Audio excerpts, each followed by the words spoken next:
let us prepare our hearts and minds as we worship the Lord this morning.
Mag-aampo kita. Amahan na langit nun, salamat sa kaning higayon. Na doon na naman kami time na magsimba sa imo sa kamatuoran ug sa Espiritu. Sab Ginoo gina tugyan namo among kasing-kasing. Pasayloa kami sa among mga kasalanan. Naunta Ginoo, ang balang Espiritu mao'y maga-convict para wala inibabag sa pagsimba diha kanimo. Ginabutang namo sa imong tiilan ang among mga kaigsuonan na nagamasakit. Na ikaw gid Ginoo mag-aayo kanila, ikaw man Ginoo maga-provide sa ilahang mga needs. And also ikaw Ginoo magapanalangin sa ilahang mga trabaho, sa ilahang mga negosyo. And also ikaw Ginoo maghahatag sila comfort kung sila man nagaatubang sa mga lain-lain na mga pagsulay sa ilahang mga kinabuhi.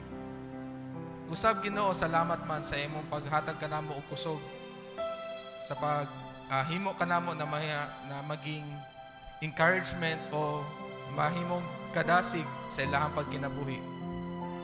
And we pray Ginoo na among mga kinabuhi mao'y maging testimony so that people will always know that we are your true followers. Sab Ginoo, ginailaman po namo na ang kaninga syudad, kaning General Santos City naga-host sa karon nga event sa Batang Pinoy. Ginoo, nagaampo kami na ikaw magaprotektar sa mga delegates, labi na sa mga opisyalis na dumala niini. Once again, dear God, as we worship you today, may you check our hearts and our minds. And also, what we've learned sa mga pulong, i-aplika ginamo sa among mga kinabuhi. And this is our prayer in Jesus' mighty name. Amen.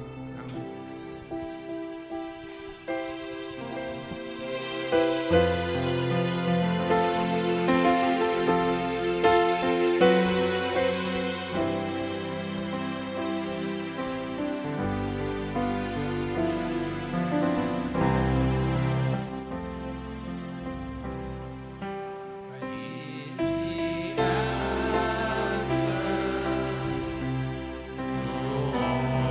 My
ask everybody to please rise.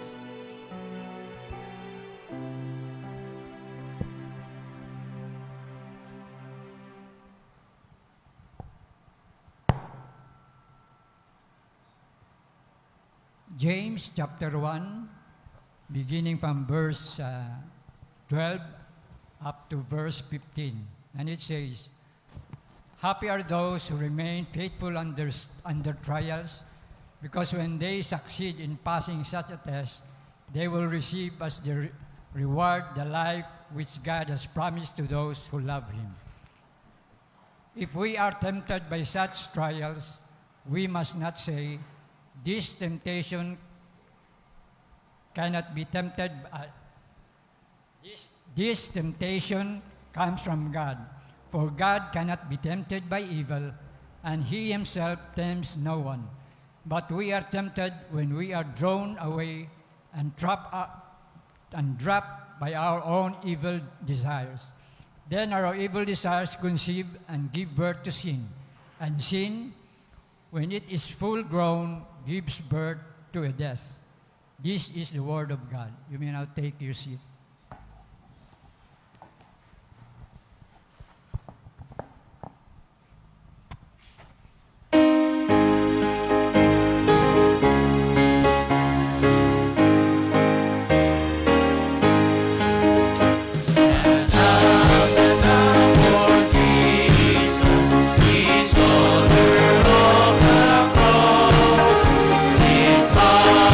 Royal banner,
Good morning, everyone.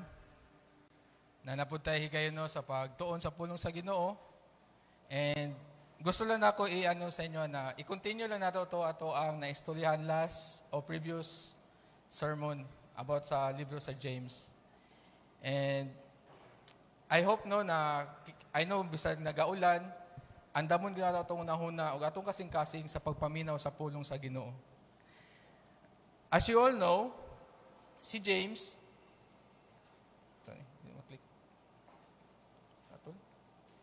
Si James was known as usually a good man sa iyang nga time. And naa siya'y angga, giyatawag siya nga James the Just by his countrymen and also sa iyang mga kasimbahanan na kung asa siya nagabisita. Nganong gitawag siya nga just? Because gikinabuhi niya ang pagiging Kristohano sa iyang nga time na even though naga-suffer sila sa persecution, literal yun no, na ginagukod sila, o kumbaga na sila ay death sentence yun ba? Ginapakita gyapon nila na sila sumulunod o followers ni Kristo. And also, si James is a prayerful man, halos sa sige niya gluhod na nagkubal ang iyang mga tuhod. Nung mula na daw nagkubal sa tuhod sa kamilyo or kubal sa tuhod sa karabaw. So inana siya ka-prayerful nga tawo. And also, another trivia, kani nga James, although common ni na pangalan, this James was also the half-brother of the Lord Jesus Christ. No, kung makita na sa Matthew 13 verse 55, ako lang basahon, nangutana itong mga tao, o natingala ang mga tao, ingon sila, di ba mao man ang igsuon ni James? Igsuon man na niya si Judas o si Simon? No, those are common names at that time. So kani nga James, na kani nagsulat sa libro na James, half-brother ni Jesus Christ. And also, last time, naisgutan nato to be a mature Christian. To be a mature Christian, naagi natawag nga discernment, naagi natawag nga decisive attitude, and also a disciplined life. Today, unsa kaya ang purpose sa temptation, no? No? If the purpose of trials is to train and mature us, no, ang purpose of trials is to mature a people or a Christian, what then is the purpose of a temptation? The ultimate goal of any and all temptation is the destruction of the person being tempted. Kung ma-fall data sa temptation, we will be sure na ma-distract kita o ma-destroy. No? Dapat din na ito iwasan na. You see, if you read verse 15 ganina, after desire has conceived, it gives birth to sin. And sin, when it's full grown, it gives birth to death. It will gives birth to death. Now, question, mo ang title sa ako ang sermon, no? Facing temptation. In what way can a person lure to temptation? Una, when we start craving to sin. Natay tinguha na kumbaga ganahan ta magpakasala. You see, craving to sin or our own evil desire, it refers to a strong desire for sinful acts. Nakitay urge o strong desire na magbuhat kanina mga sala, which can be seen as a form of temptation or an unhealthy attachment to worldly pleasure. If you read James chapter 1, verses 13 to 14, nagaingon dila, when tempted, no one should say, God is tempting me. Kumbaga, ang Ginoo nagkapabuhat ani sa ko, nagapatintal sa ko. Ingon pa ni James, for God cannot be tempted by evil, nor does He tempt anyone. But each person is tempted when they are dragged away by their own evil desire and enticed. Sa ila di ay mismo kaugalingon mao sila matempt, no? We should have now the idea that James is talking about the inward lust or inward temptation. Dili lang kini outside. Kumbaga, outside, ginaingon mo nato, tungod sa imuha, nabuhat na ako ni. But ingon ni James, it was inside. Our own volition or our own desire. It is our own will to do things that could possibly harm us or have a huge effect to those who are close to us. Na-epekto yun na kung magpatintal kita. So as believers of the Lord Jesus Christ, sure, we face outward trials. Normal na sa isa Kristohano, mo na ingon ni Paul kang Timothy. If you live a godly life, ingon ni Paul kang Timothy, you shall suffer persecution. Dili man gyud literal na patyon ta, kung dili kantsawan ta. Kumbaga, unsa man na iyong pagtuo, brad? Holy lamang kayo ka. Mura man kag perfect. Inana na mga persecution ang ginaingon ni Paul. If you live a godly life, you shall suffer persecution. You see, it is not an excuse. No, maingon lang ta na tungod sa Ginoo na buhat na ako ni. Or tungod sa imuha na buhat na ako ni, maunang na nagpakasala ko. No, it is not an excuse. It is also not an excuse that God is the one who caused us or to do these things in ourselves. To do such evil things. Mo kini ang ginaingon ni James. Sa ilang lingwahe na aday duha kapinulungan kaning temptation o kaning to tempt. Kaning positive side sa tempt, no, first it is used in a good sense to tempt or to make trial or test. Kumbaga mao kini ang ginabuhat sa mga coach or teacher. Balano niya kung asa nakabanda so that i-encourage kanya na kumbaga i-develop or i-fine tune, no? This is for the purpose of ascertaining or determining the quantity or extent of a person. Kung asa lang siya kutob, mo nang tabangan niya, mo nang i-tempt or i-test ka. Positive na siya nga meaning. Ang ikaduha, kay negative side, the second, it is used in a bad sense to teach, to test one maliciously, craftily, to put to proof his feelings or judgments. In short, ang aim is to make you fail. To fail, no? In short, your aim is to fail him and make fun of him. Mao kini ang purpose ni Satan, to make fun of you. To fail.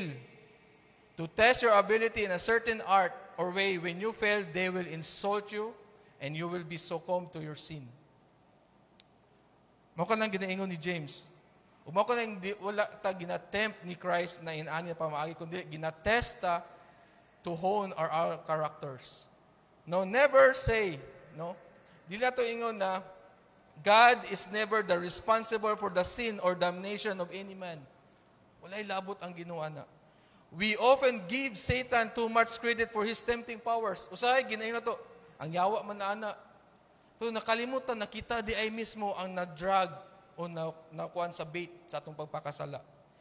No? We often give Satan too much credit for these tempting powers and fail to recognize that we are drawn away by our own desires. Sa tuwa day gikan. Umaw kini ang warning ni James and also an encouragement. Dili day ta mag-crave sa pagpakasala. If you notice sa James 1:14, no, ganina nabasa na to. But each one is tempted when he is carried away and enticed by his own lust. Kaugalingon niyang desire, bad desires.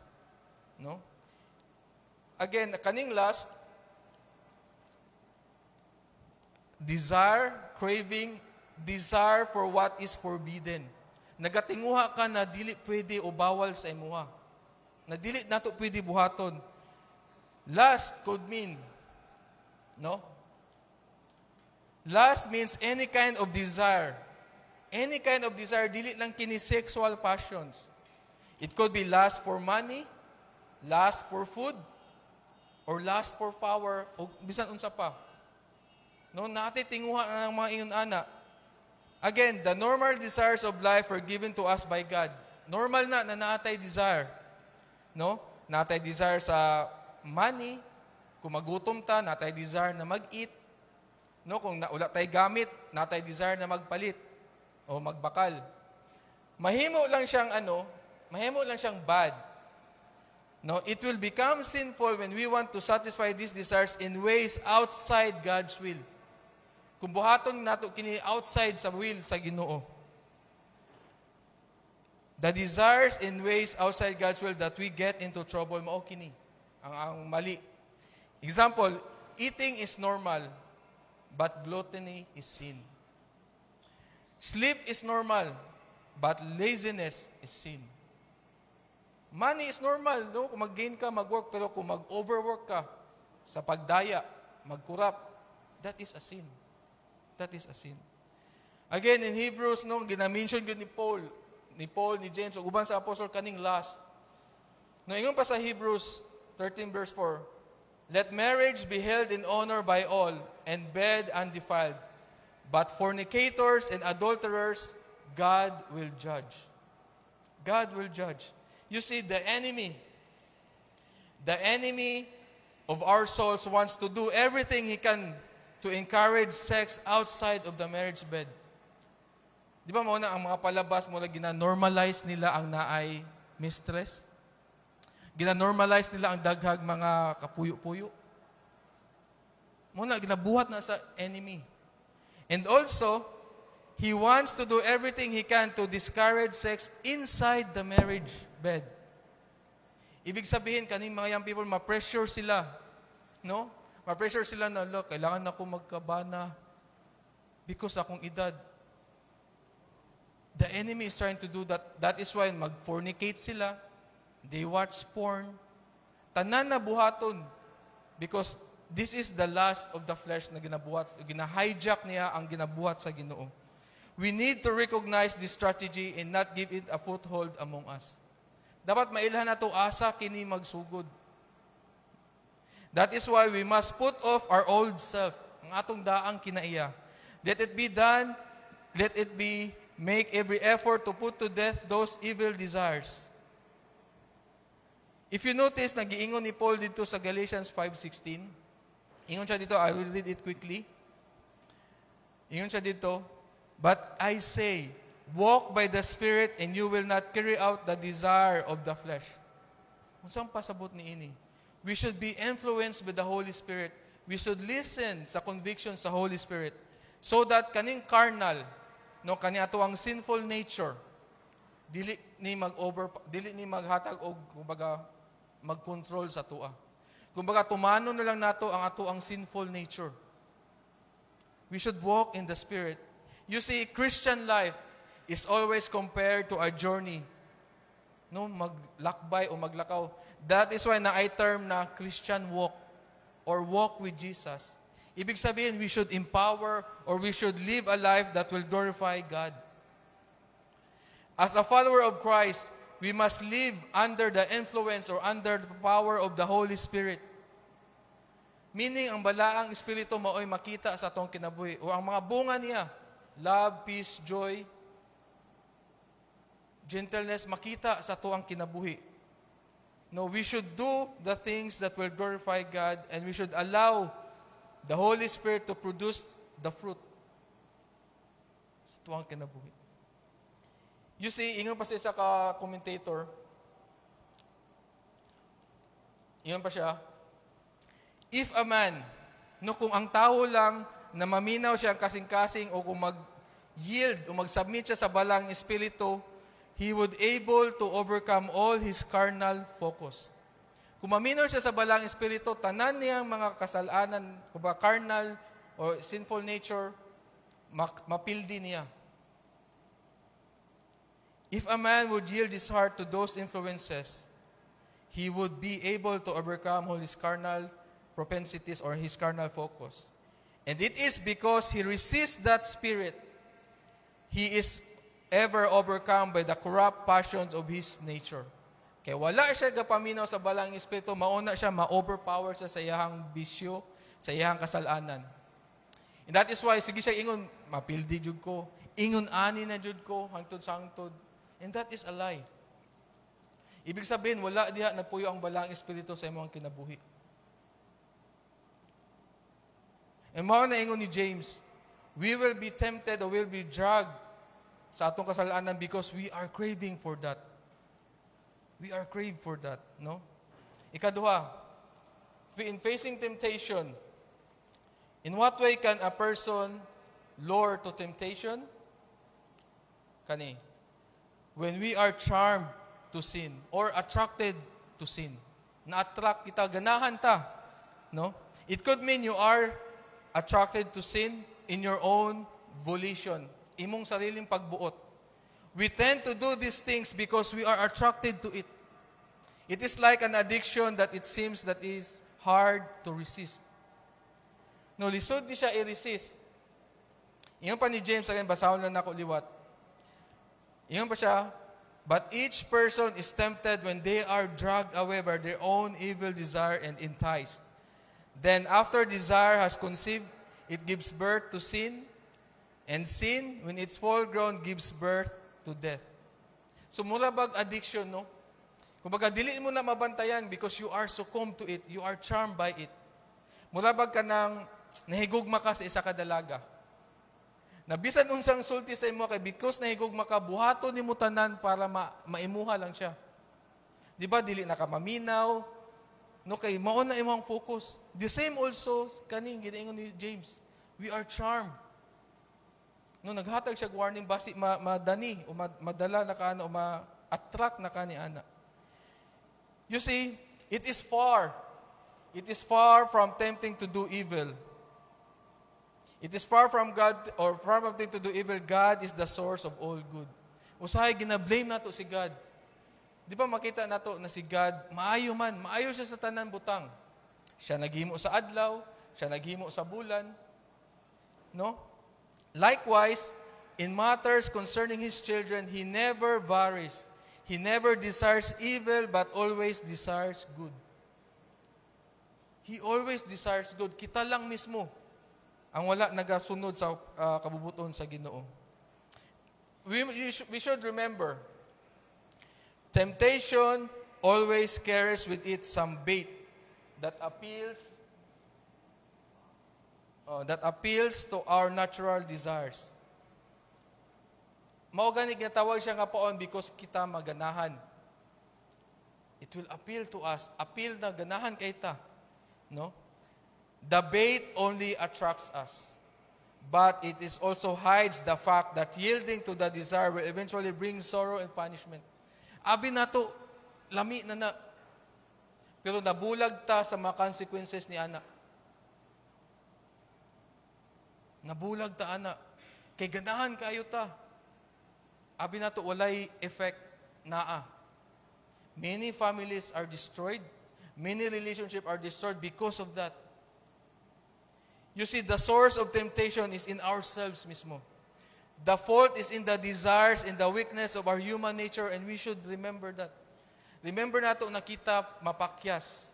Remember nato na kita makasasala gyud. And that is why we should always adhere, or we should always ask for help to the Holy Spirit or to God, to the godly people. No? It was their own choice. It was our own choice. And they are responsible for it. Responsible taana. Our desires tempt us. They make us want to do what we know to be wrong. Kabalo na ta nga mali, pero ginabuhat gyapon nato. The trap for us is our own weakness. We should remember that. Our own weakness is our trap. Og tanan na dili maayo ginabuhat nato. And that is why when you are a Christian, when we are the followers of Christ, ang balang espiritu nagakonvict sa tuwang kasing-kasing. Ug naa na kay choice to yield or to not to yield sa kasalanan. The bait keeps us from seeing the consequences of sin. Okay, we enjoy it. The bait keeps us from seeing the consequences of sin because we are so blinded to or hooked into sin, and we enjoy it. We enjoy it. That is why even our godly brothers, though their intention was to help us to get right with God, makes them the enemy. Muna, bisan ginabadlong ta sa itong makaigsuunan, nahimo noon sa kaaway, kaya nga naman, dili ka gusto magpabadlong. Kaya ganahan ka. The bait keeps us from seeing the consequences of sin. When Jesus tempted by Satan, He always dealt with temptation on the basis of the Word of God. Ginabasig niya sa pulong sa Ginoo. When you know the Bible, you can detect the bait. No? When you know the Bible, mabalaan nimo kung unsa ang ginapaon sa imuha. Mabalaan nimo na mali di ay ilahang ginabuhat. This is what it means to walk by faith and not by sight. Na-mention kini ni Pastor John, no? Kanina verse. Ako lang uliton. Ingon siya dito sa verse 16 sa 1 John chapter 2 verse 16. For all that is in the world, the lust of the flesh, and the lust of the eyes, and the pride of life, is not of the Father, but is of the world. Kaning world na ginaingon ni John, kaning world na ginaingon ni John, it is not the people, kundili it is the sinful humanity that is united in rebellion against God. Kumbaga, mao kini ang worldview. Example, unsa bang worldview sa kalibutan about marriage? Di ba, okay lang sila babae, lalaki. Mao ka na, we should not love that kind of view. Okay lang sila ang bisyuhanon, normal lang sa ila. No? We are not to make this world the object of our chief affection. We are not to be influenced by the fundamental truths of this world, which prevail among those who do. You see, nganong madrag kita, mao kinang ginaingon ni Albert Barnes. Mula daw kinig ng isda na naghatag kag paon, because you are enticed to it, pagkagat nimo birahon ka. Ingon ana pud ang sala. Pagkagat nimo hantod sa hangtod kung dili ka makaikyas dira, you will be succumb to that. Ikaduha, hatag pa siya. Ang drug into sin or charm into sin is like an enticement of impure women who draw away the easily fooled into their snares and involve them in their ruin. Mura daw kining babae nga impure or prostitute. No, excuse na ako ang word. Mura ba kaning babae na nagatindog sa gilid na because of your desire, muduol lang ka. Kaya yun ana nakaka-charm, yun ana nakakasukom. And that is why you will be, kumbaga, dili na nimo malikayan. And that is the warning ni James. You see, if we obey God's word, you can detect the bait and have a good outcome or decision if you follow the Bible. It means you base your decisions according to God's word. So, dili na ta ma-charm into sin. Mukha na ingon ni Paul, ingon ni James, di ba? We are dragged into sin because of our own sinful desires. Sa tua mismo, walay labot ang iba. Ikaw mismo na butang diha nga sitwasyon. Because you let yourself draw into it. And lastly, when facing temptation, in what way can a person lure into temptation? When we conceal our sin. Itago na to atong sala. No? Iyon pa sa James 1:15, no? Ako na spon. Then when lust was conceived, it brings forth sin. And sin, when it is finished, brings forth death. Ibig sabihin, you will be condemned eternally. Mahilayo na ka sa Ginoo. You see, when we fail, it seems to be natural for us. It seems to be natural for us to blame someone else. We do not want to be responsible for our own failure. We like to think that we are not to blame. Di ba, mo ta, ikaw manggod. Nabuhat na ako ni kay because ikaw manggod. Kung wala ka na yung ani, dili na ako ni mabuhat. Normal na sa tuwa. And that is why ingon ni James, dili ana. You are responsible of that. Evil things cannot tempt God. There is no moral weaknesses in Him. There is nothing in Him to which evil things can appeal. No usahay, ingon po na to, ikaw man good Lord, gibutang ko nimo diri sa sitwasyon. Kabalo bitaw ka na weak kay ko diri ngano ibutang ko nimo diri. No. You are responsible. God is all good and can have no contact with evil things. God has no desire that any person should do wrong things. God does not test people or tempt people, but not in the sense that is in this verse. He tests people to prove them and not to make them fail. Ginatistingan ta sa Ginoo so that we can improve, not to fail. Mabalaan nato kung asa na ta sa ato ang pagtuo. Or how strong we are. You see, there is progression. Osbulan nako. There is progression before we go deeper in our sin. When our small left unchecked. Kaning ato mga sala, gi-left na to unchecked. Kumbaga, wala ta nagpabadlong, we hate rebukes, we hate to listen to advice of the godly people, it will bring forth sin. At first glance, the things you just saw means nothing. No, wala na, normal na. But that desire, kanang little desire, bad desire nimo, it will bring you to your ruin. It will bring you to disaster.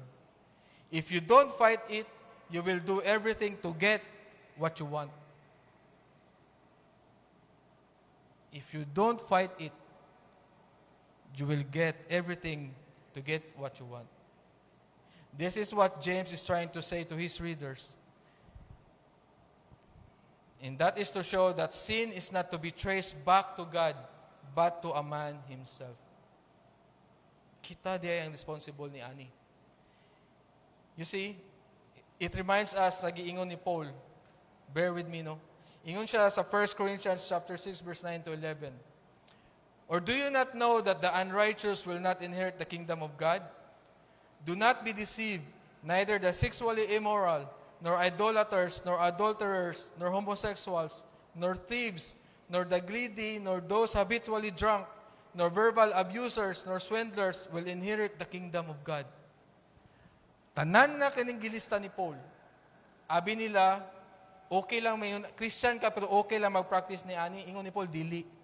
You will not inherit the kingdom of God. Muna, ingon siya sa verse 11, such were some of you. Ingon ani mo, ang uban sa inyo, ingon ani sa una. Pero gihinluan na kamo, you are sanctified and you were justified in the name of the Lord Jesus Christ. Kumbaga, naggibago na sila. Kita po, gibago na ta sa Ginoo. We should not live like this. Ingon ni Paul. Ingon sa pulong sa Ginoo. Again, giving in into temptation. Giving in into temptation prevents people from experiencing the sort of life that God intended for them. Maayo ang tingwa sa Ginoo sa tuwa. Pero ma-miss nato na because we are always give in into temptation. Muna sige tayo ingon, lisod man kay Lord. Pangit man kanya akong kinabuhi. Because we always allow ourselves to be tempted. Anyone, dapat magunahuna na kita, no? Anyone who indulges in a sinful thought or corrupt desire should reflect. Kumbaga, hunahunaon na nato ni na, in the end, kita lang gyapon mag-suffer. Kita lang gyapon, kumbaga, ikaw lang gyapon nakagpaadto sa imong sarili sa damnation, sa impyerno. We should think of that. This reflection should always check us. This reflection should induce us to check an evil thought or desire in the beginning. Dapat mag-isip tag eternal condemnation. Isipon nato na tanan di atong buhaton di sa kalibutan na ay result eternally. If you do good things, na ay result. If you do bad things, na ay result. Na ay result. Na ay consequences. In conclusion, it is tempting to blame others for the things we've done. When things get out of hand, we always blame others. James reminds us that we are responsible. We are responsible. When temptation comes, it is up to us if we do the things to glorify God or to ruin ourselves. And that is why it is in the previous verses nag-iingon ni James. James told us that we should ask wisdom from God. And that is why naabot tayo ginaingon na accountability group or small group. And I hope, no, in facing temptation, mabalaan din nato kung kita malore if when we start craving to sin, when we are charmed or attracted to sin, and when we conceal our sin. Let us pray.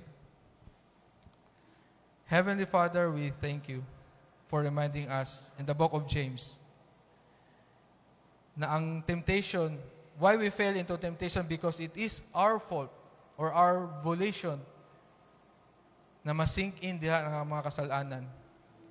But thank you, dear God, you find ways. You reminded us na if we allow the Holy Spirit to convict us, we have this power na to say no to those bad temptations. And thank you for this temptation and these trials, you allow us na ma-measure kung asa namin sa among spiritual maturity. And thank you for the lives of those people, those lives of our mentors na badlong sa mua, labi na sa balang espiritu na nag-convict sa mua, so that makita sa among kinabuhi na kami gyud ay ang tinuod o tinuod gyud ay na kami sumulunod diha kanimo. May this congregation will be reminded that the Holy Spirit will convict our sins and we will respond in a positive way. That we will respond to glorify your name. Tabangin kami, Ginoo, na dili kami ma-overcome o ma-overpower sa mga kasalanan. But help us to fight, help us to stand in the faith. And may our lives will be a living testimony to those people na wala pa'y Kristo sa ilang mga kinabuhi. Bless this congregation and bless each one of us. And this is our prayer in Jesus' mighty name. Amen. Amen.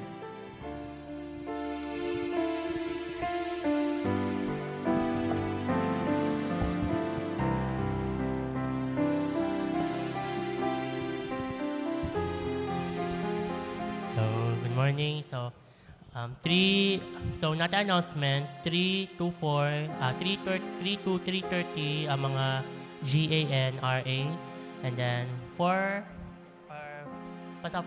o'clock, mag-practice of children's choir. And 5 o'clock ang choir practice. Kaya mag-ato ko alas 4. Sa choir, alas 5. Then prayer meeting from senior, 4:30 to 5:30. And next PAW is mix, Lord's Supper, Sunday. Now, let's give our tithes and offering for this day. Calling all men.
pray. Indeed, Lord, salamat kay Ginoo sa paghatag ka namo og another life or another chance sa everyday lives namo. Na among kinabuhi gudi ay a testimony, living testimony to others. May people will know that you are Christ, you are the Lord. When they see what we are doing, mag-reflect ang bunga sa Balang Espiritu sa among kinabuhi. Once again, dear Lord, bless your congregation, bless each one of us. By the love of God, in the grace of our Lord Jesus Christ, in the fellowship of the Holy Spirit, be with us all. Amen. Amen.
Good morning.